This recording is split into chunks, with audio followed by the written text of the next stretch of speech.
Hey guys, it's Paul from paulniger.com, and I want to share a presentation that I had given recently about how to find success in your business through introspection. So what I'm doing is I'm connecting spirituality with business. And the reason why I do that is because I'm a spiritual lifestyle coach, and I deal with a lot of clients that are seeking ways out of their issues that they're going through. So we all go through different struggles and obstacles through our lives through different intensities, but some people fail to come out of those struggles, and they find that they keep going through the same ones over and over again, and they wonder why. Like, why has success eluded them? Why are they unable to find those relationships that everyone else seems to be having? And why are they unable to find that level of happiness that they see other people having as well? The reason why they are unable to do that is because through all our struggles that we go through, there are lessons that are seated deep within each struggle. So if you're unable to find the lesson, then you cannot go forward in your life. So just think of being in grade school. When you're trying to take on the lessons of the course and you fail to take the lessons, then you cannot proceed, and you're going to have to keep going back on it on repeat until you're able to go through it again. So my job is to help people find the lessons that are seated within those struggles so they can rise out of it and start to blossom much like a flower.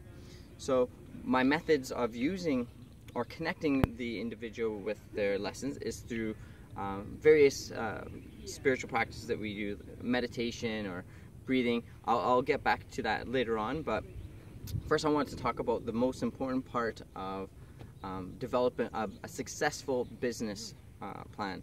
So a lot of people will think, well, in starting a business, the first thing you want to do is you want to have a business plan, or you want to create a client list, or you want to see if you can get all the funding. But before all that starts, what you want to do is introspection. That's the number one step of any successful business.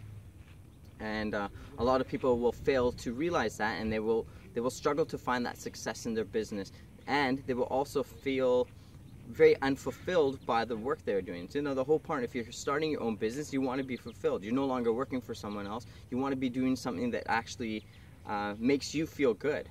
So that's the benefit of having your own business. But a lot of people end up chasing the dollar, and they lose track of what's very important to them. So they're losing track of their own values that they had set out and done their business for. So when you do your introspection, the step one of any business, it defines your why, your reason for being, the reason for being this personal trainer, or the reason for being this designer or web designer, whatever it is. You have to have a why, and that why is very pivotal in attracting the right clientele that you want, because there's many businesses already that exist, a lot of repeat business, a lot of similar businesses, but what makes a customer go to one person over another is based on their connection with them or their why. It's not always about price, it's not always about convenience, but if I'm so drawn to your story and your reason for being, I don't care how much you charge, I don't care how far you are, I'm going to make it work.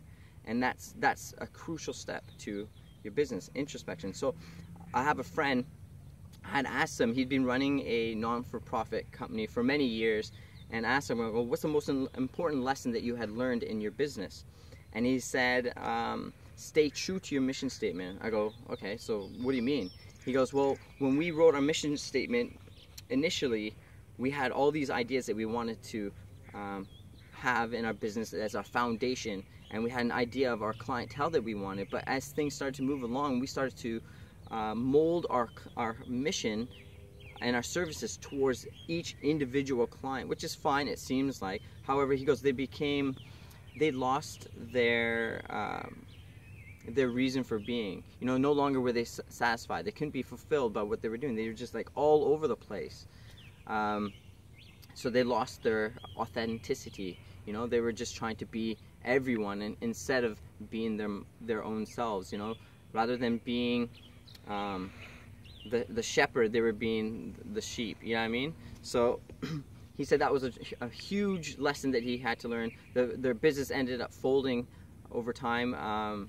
But staying true to your mission statement through your introspection, knowing what your values are. So if you're unable to stay true to your values, what does that lead to?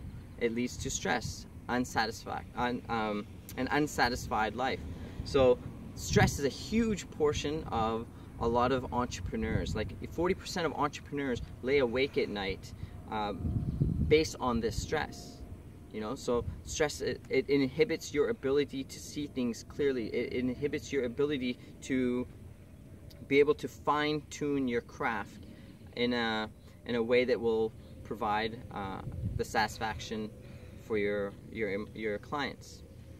In addition to stress, introspection helps you create that level of focus that is needed for your business as well.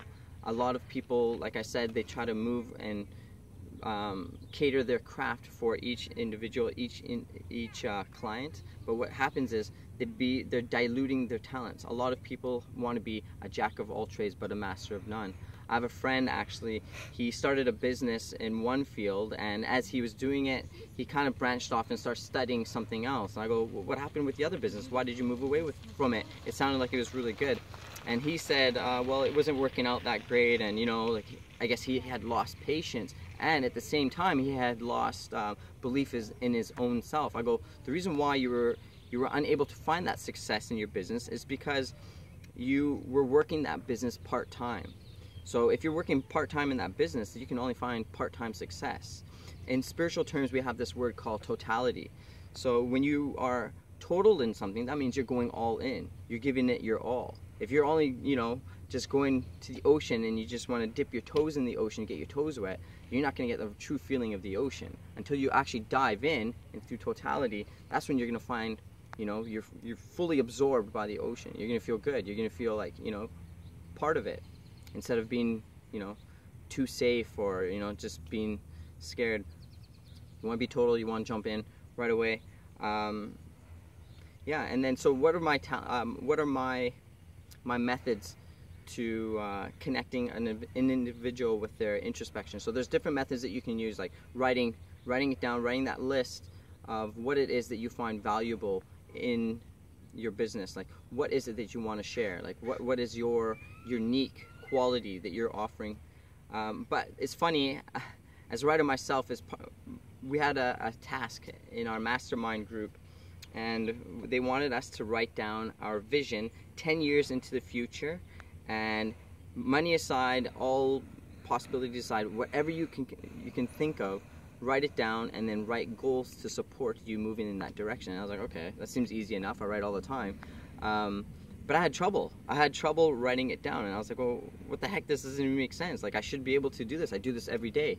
And the reason I had to like step away from it, and the next day, through my meditation practice, I realized, well, everything they wanted me to write down, I'm doing it. I'm already doing it in my head. I'm visualizing it, and I'm seeing it through.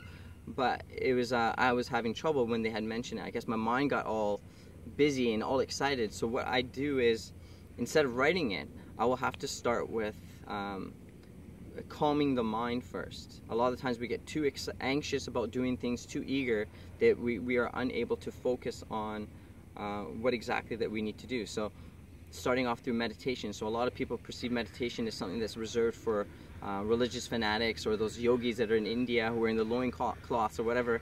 It's not like that. We actually meditate throughout our entire day, and we do that unconsciously.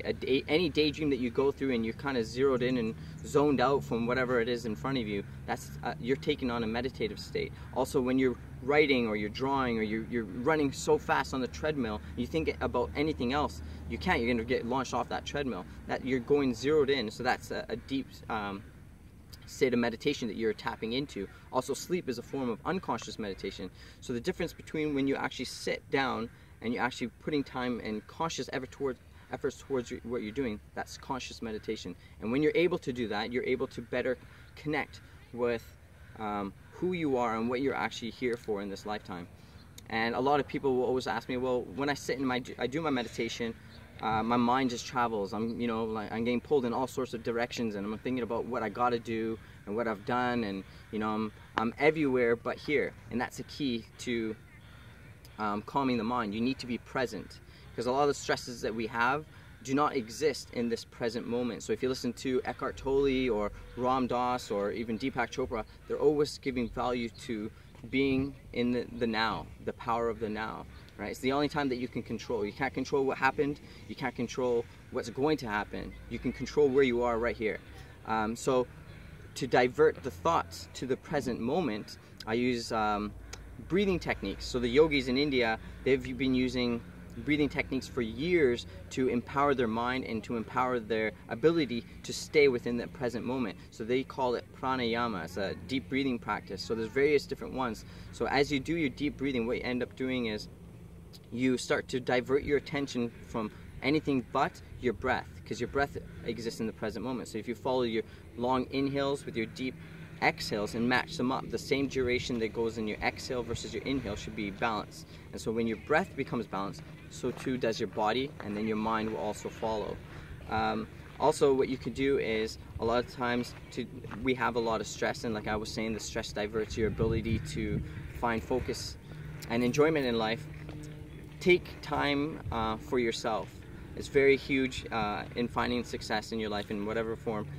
Take miniature breaks at work, stretch breaks, breathing breaks, meditation breaks, go for a walk, be amongst nature, and allow yourself to celebrate the tasks that you've completed. A lot of times we spend 8, 10 to 12 hours a day as an entrepreneur just trying to get everything done. As we finish one task, we're already starting and halfway through the next one, and we keep going, and it never ends. It's a non-ending cycle. So what you want to do is complete a task and take a moment to celebrate and offer yourself gratitude that you were able to make it through, and you have that sense of completion, and then you feel like you have a little bit of a weight taken off your shoulders. Yeah, but just a quick topic about how to find a success in your business, and the key is introspection. So yeah, stay tuned on my website for further insights on spirituality or whatever at paulniger.com. My last name is spelled Nijar. See ya.